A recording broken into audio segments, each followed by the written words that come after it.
evening, everybody. Jason Meyer here with Sketch Club. Cindy and Izzy could not be here tonight, but they will be back tomorrow morning for class and Sunday night for Sketch Club. So tonight we're going to do 2-minute to 10-minute sketches. We're going to follow up from Sunday. Claudia's all ready to go. I like that. Excellent. Uh-oh, fasten your seatbelts. Who's driving this thing? I don't know.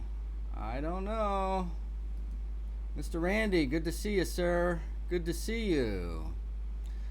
So for anybody that's new, we meet 3 times a week, Sunday, Tuesday, and Thursday nights at 7 o'clock, right here on Facebook. And we do about 20 minutes of sketching, just to stretch our artistic legs, to work out. No prerequisites, no requirements. You could get just pen and paper, old mail, anything you want. But be loose and have fun. And if you show up all the time, and if you're interested, you can kind of get a few free art lessons. There's Miss Cindy right there. We miss you, baby. All right.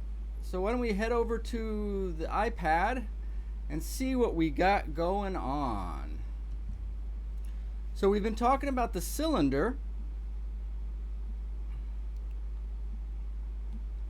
And the anatomy of a cylinder, right? So the cylinder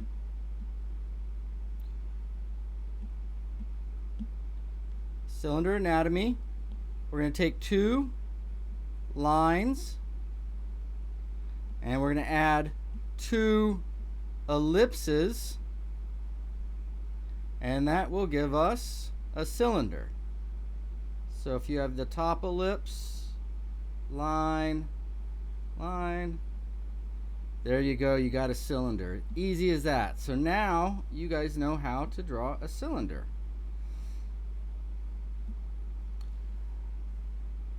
Now the problem is we're not using line, but we're using mass. And so in order to separate the page out, we're going to separate it into masses or bigger pieces.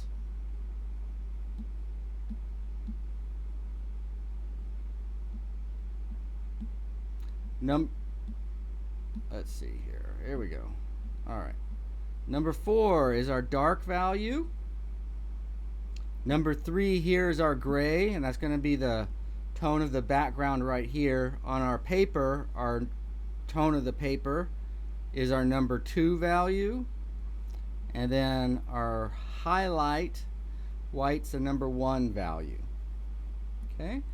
So now if we don't draw this with line, but instead light it, or this is what the cylinder will look like lit. So if we take our number 4 value, we'll get a shadow. And that'll be the top. It'll run the length of the cylinder down to the bottom.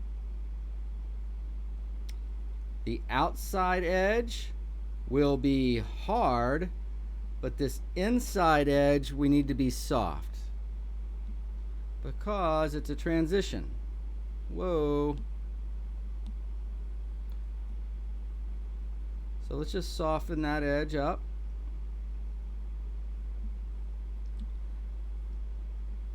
Then this is the form turning away from the light, but then this whole thing blocks the light, stops the light, and so it casts a shadow. Okay? So the shadow, the dark, is the number 4 value.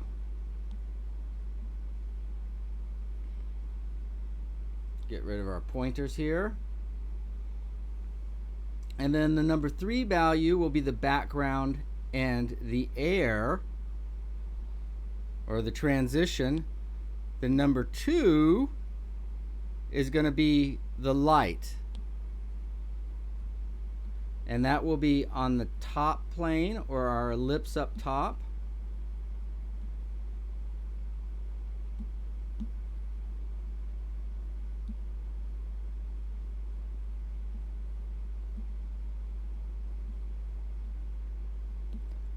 hold on a second. Here we go.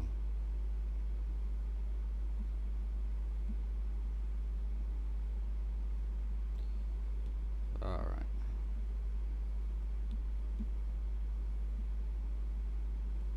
Let's see, did we have this wrong here? Where's this? So that's got to be there. There we are. All right, so then the top ellipse would be that value, along with, I got a mark above that, this side. That'll go round. I got something up above this driving me crazy, but that's okay.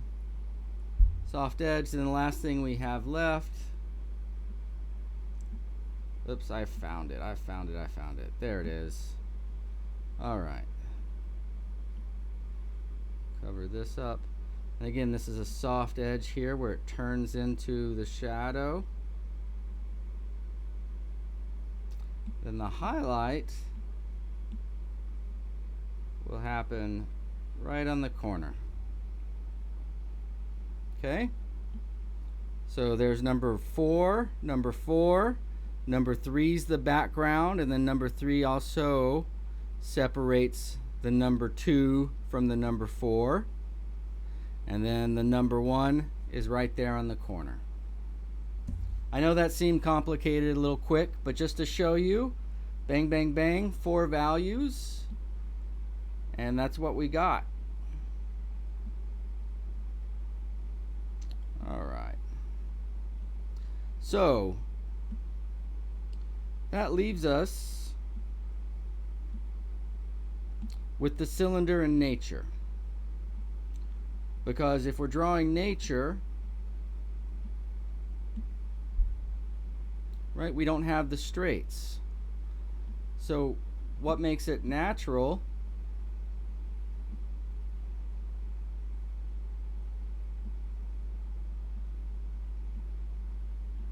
So in nature is we're going to take the straights and make them into curves.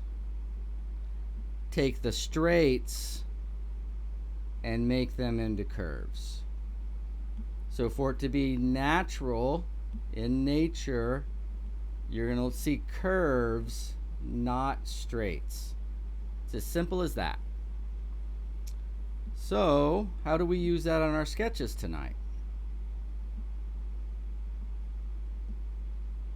Well, our first sketch of the California hills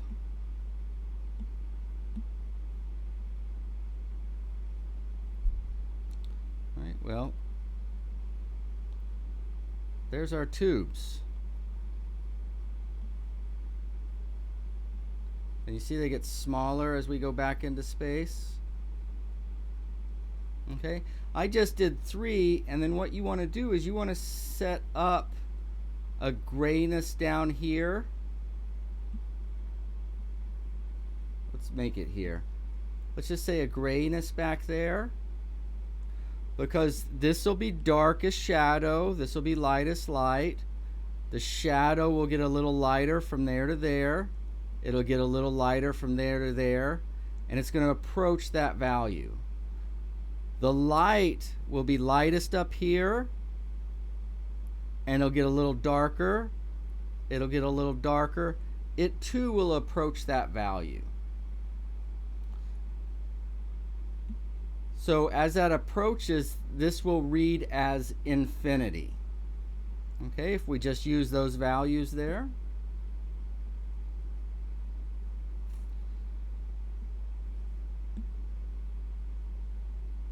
And then for our tree, do you guys see those? You know, obviously.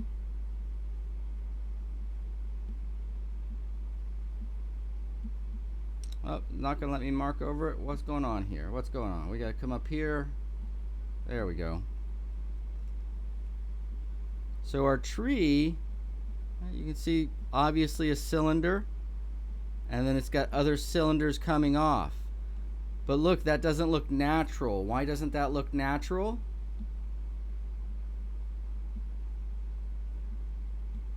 Why doesn't that look natural?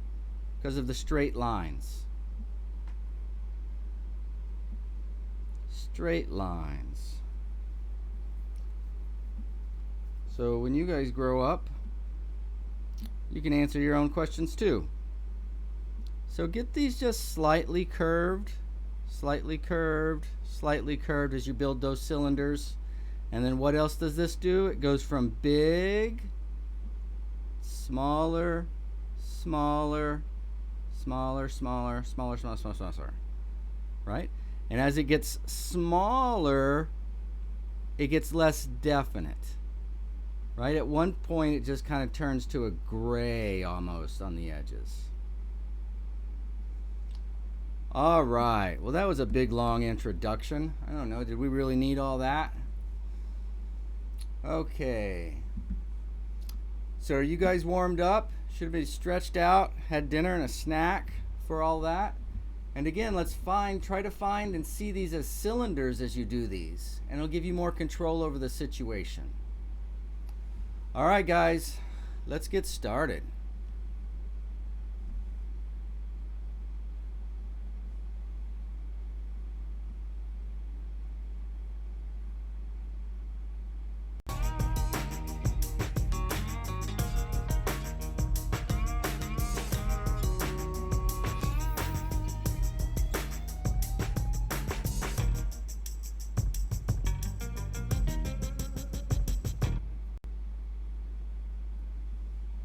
Okay, so we're going to start with the California hills. So if you're just joining us tonight, this was a quick sketch on Sunday of just 5 minutes. So part of this is there's not much time to quote unquote do a great job. And so it's training your eyes and your thinking to how can I see this really big, really simple, so that within 15 minutes we can have some nice rolling hills here. So it sounded pretty simple just having those 4 values, light or white, the tone of the paper, gray, and then dark. And that is relatively simple, but where it gets complicated is exactly how they meet, or what we call edges.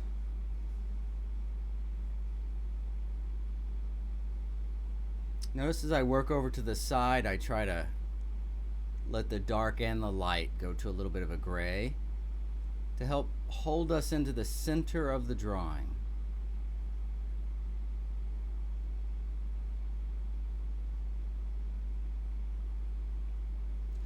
So what you're going to see me do mostly today is that front hill is going to be lighter than the second one, and the second one lighter than the third one.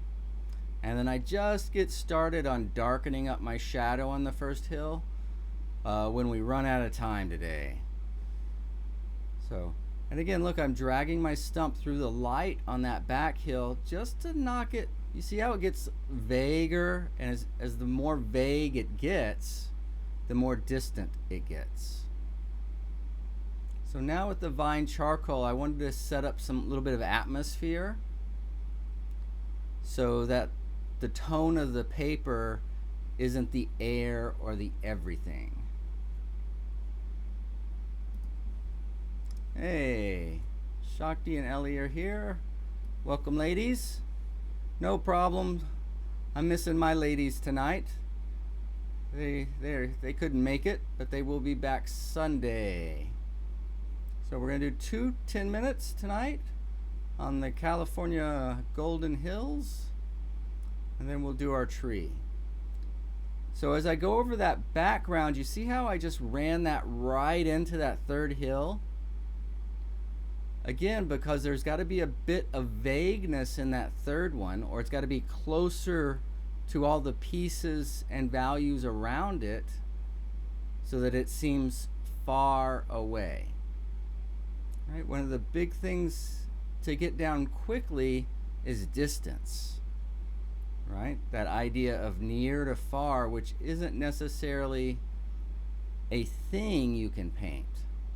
It's a measure you have to paint or draw. or draw.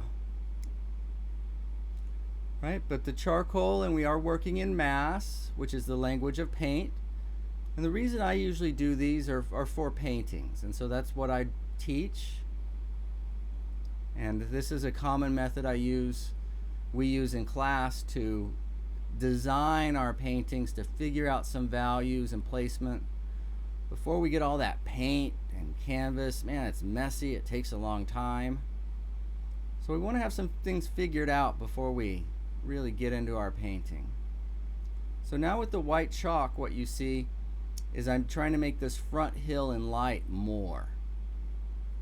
And the other thing I'm going to try to do is kind of give it a bit of a glow, or how are you going to say this?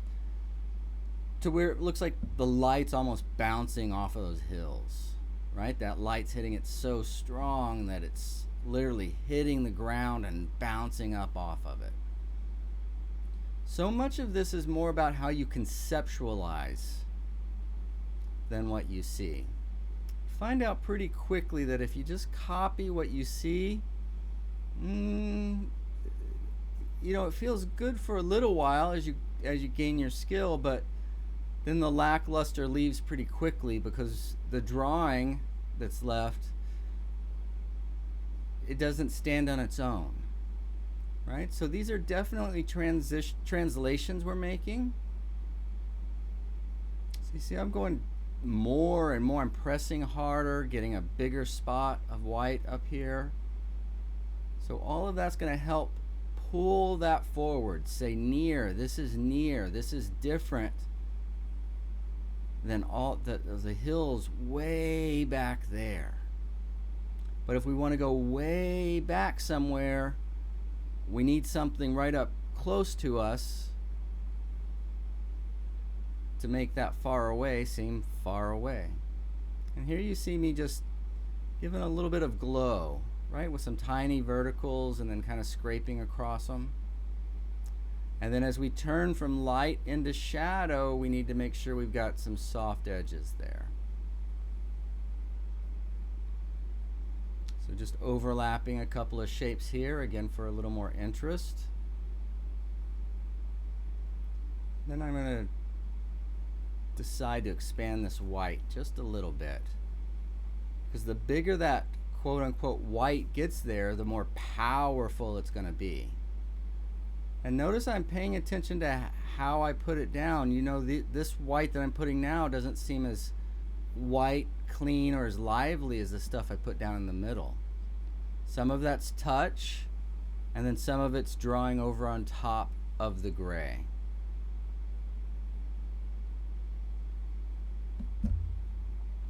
So again, that soft edge as it turns from light to shadow.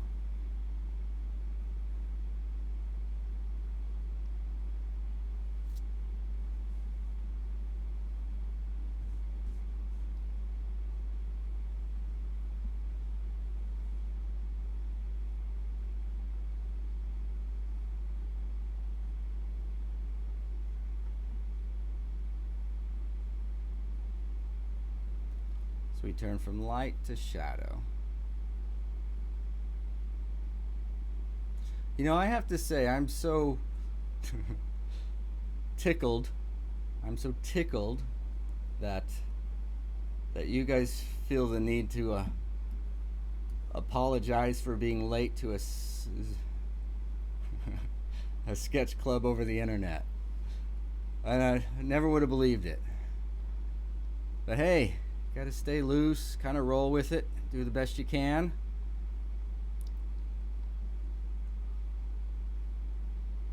So when we're released again, Randy, you might be an animator, although you want to work in line and not mass.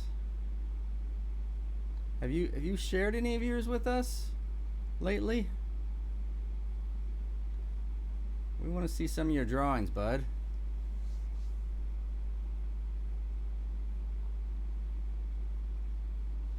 And here I am again making my shadow darker, again to pull it forward, to make it different than those hills in the background.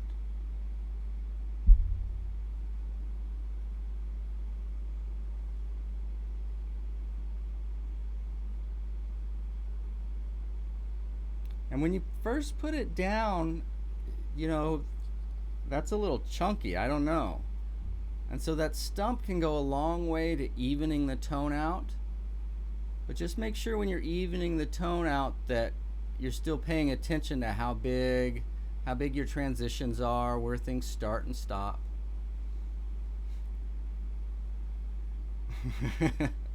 Miss Susan. Well, we're glad you didn't miss it. Glad you didn't miss it.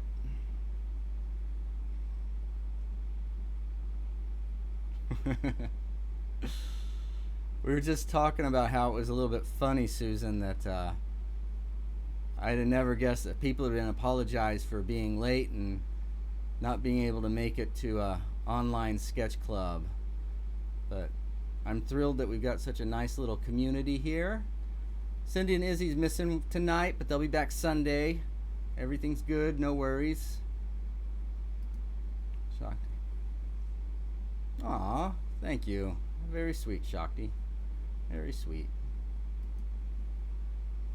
And then notice with a little bit more time how I try to get those hills rather than just doing the rim, to give it a little architecture is not the right word, but some connection, right? Not just a line of light, but some different masses. Susan's not messing around. If it wasn't any good, she'd be out of here. All right, ma'am. We'll keep it good. I'll do my best to keep it good. Keep it good. So this will be the last activity for the week for our live streams. But we will be back Sunday night for more Sketch Club. And if you haven't discovered our YouTube channel, Meyer Studio on YouTube, there's no space in that. We go live there Monday. Let's see, when do we go live there? We go Tuesday, Wednesday, Thursday mornings at 8 a.m. And then in between on the Mondays and Wednesdays at 7 o'clock, we have Masterworks over there.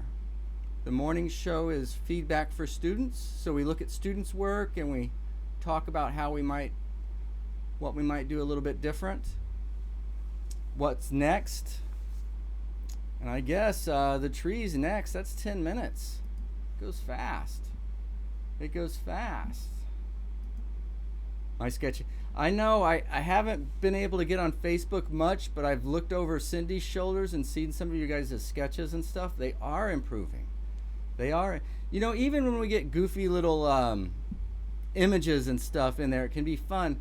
But overall, you guys that are drawing, you're going to improve. That's just the way especially those of you that are in class, just doing so much art, you're bound to get better. Right? And I think if you really want to improve, of course you can learn something, but if you really want to get better, it's going to take more than, one class a week. And since so many of us are staying home these days, thought why not experiment and give some of that away for free. I could practice my live streaming, practice my teaching skills, my presentation skills. But in the meantime, if you guys want to show up too and participate, have basically an apprenticeship. An apprenticeship you can do online. Like, yeah, I like the way he teaches, but man, the way that guy smells. Problem solved. Problem solved. And so here, just like I was doing on the little cylinder demonstration before, what's happening? Well, that tree is casting a shadow on the ground. And what kind of ground is that tree sitting on?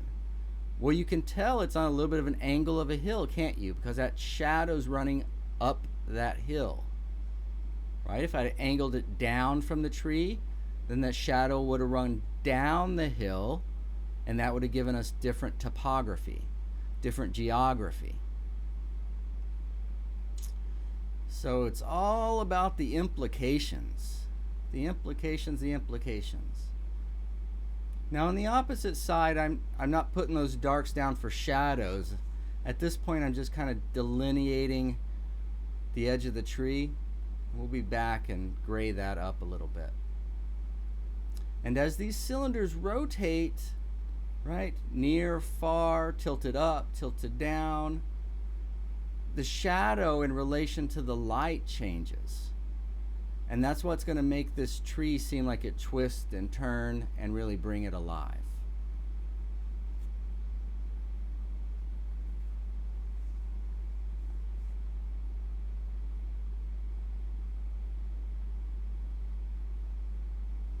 So our purpose in all of this is I want to find artists that would like to develop, have a little community and develop as artists, right? And so we pick out a reference or two a month, and then we spend all month studying that. We do a charcoal study like this of compositions, and we talk about those and how we can improve them. And then from there we do a little color study where we worry more about the colors we're using than the exact composition and all those little details. Then we take all the lessons we've learned from those, we set those aside, and at that point we begin our painting. And then we spend 2 weeks working on that. So the course is designed for us to slow down and kind of root out what are going to be the problems in this work, and what are some of the solutions we might use. And when we do that as a community, what happens is the students are supported by each other as well as us. But again, the instructor's a little bit different, and then having people that you're going through it with. I think that's what most artists kind of crave, is others to journey along with them. Because it can be a little bit lonely. So what we've done with the live shows is made a place where we could connect almost every day of the week, right? Real quick, keep you charged, keep the lessons coming. So this is always fresh in your mind. We're looking at student work, we're doing demos, we're looking at master paintings, we're doing studies, charcoal studies, value studies, color studies, and then we're painting.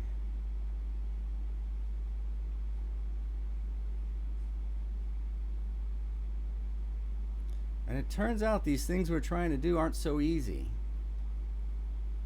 But we kind of fall in love with figuring them out and solving them and making more beautiful marks on the canvas or on the paper.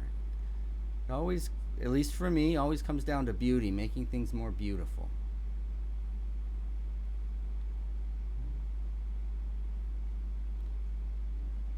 How can I make this piece of paper more beautiful?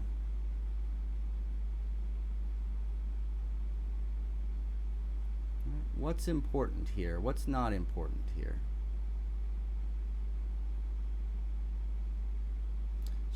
Oops. How come you guys aren't yelling at me? You guys should have been yelling at me. Didn't even have the tree up. You can see Izzy's a savior of Sketch Club. Without Izzy, I'm just sitting here pontificating. How interesting can that be? You gotta come back, girls. The show needs ya. The show needs ya.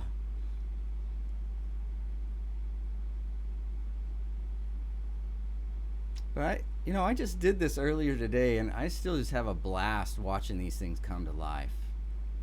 It's just so fun how you can take the simple idea of a cylinder and then play with it and twist it in space, and with the relationships of size and angle, right? We get the impression of a tree.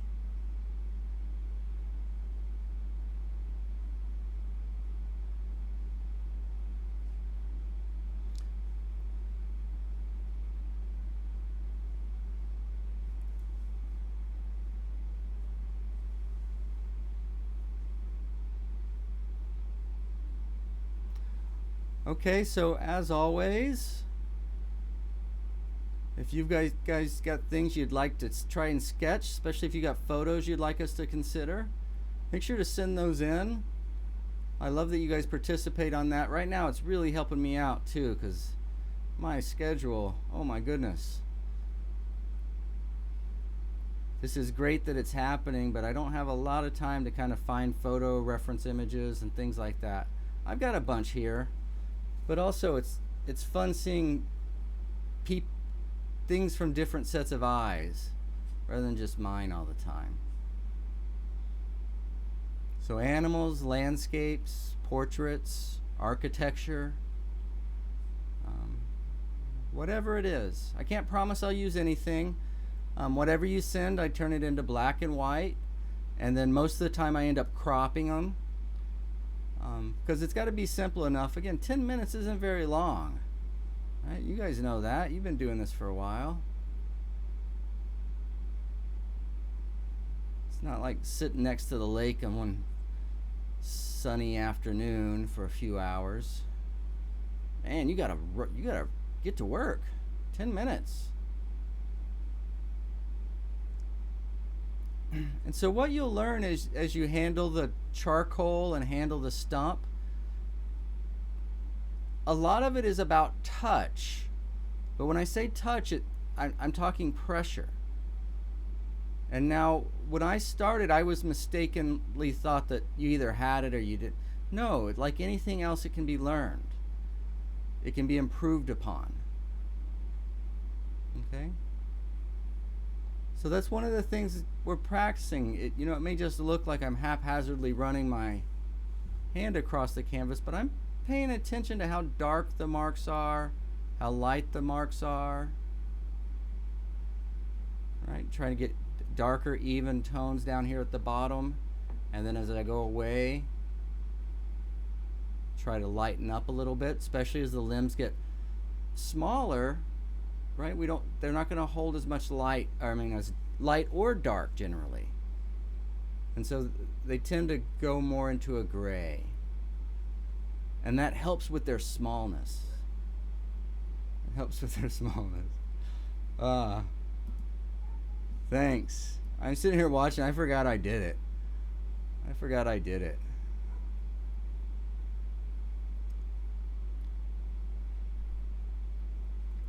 So I've been wanting to get a sketch club going for years and years, and I've tried a couple of times, but having to pack up your gear and haul it somewhere, or having to set up a whole studio, it's just a little much. So these online clubs, I think, are just perfect.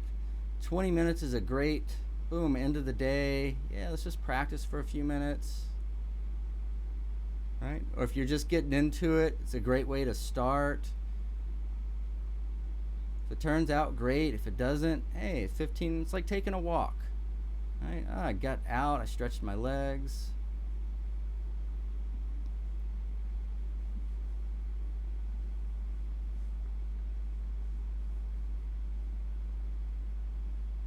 All right, and that's about time on that one. It goes so fast. I find that stuff so fun. I could just sit and do that my entire life. And if you just kind of fall in love with making the stuff, then whether it turns out or not, you're living the good life, man. But if it's always about finishing, do you realize what percentage of the time you're gonna finish something?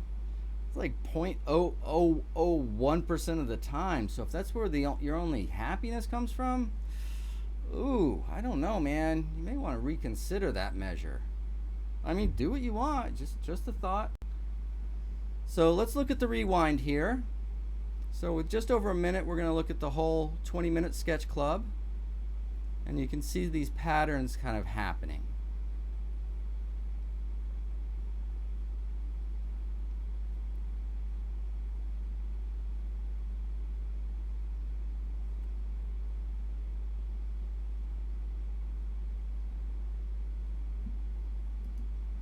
Very therapeutic. Yeah, there is something about expressing yourself non-verbally. I don't know, That's what first attracted me to painting, actually, just was the nonverbal expression. At first, I didn't have much good to express, but boy, did I have fun expressing. But like anything, you do it and you practice it, you can get better. You can get better. There's principles you can learn. You can develop your taste, develop your aesthetic, develop your touch, develop your taste. It's all developable. Developable. There's a few syllables for us. All right, everybody. I hope you had fun. I know, not quite as exciting without the girls. They'll be back Sunday. I miss them too. But hope you guys had a good time. We'll be in class tomorrow morning at 9 a.m. To talk about color studies. Randy, if you're around, if that's something that interests you, jump on that Zoom with us. I don't know what your schedule is, but it's an invitation. Hook up with Cindy. All right, everybody. Let's say our goodbyes. What do we got? Thank you for sharing. Thanks so much, Shakti. Great having you here.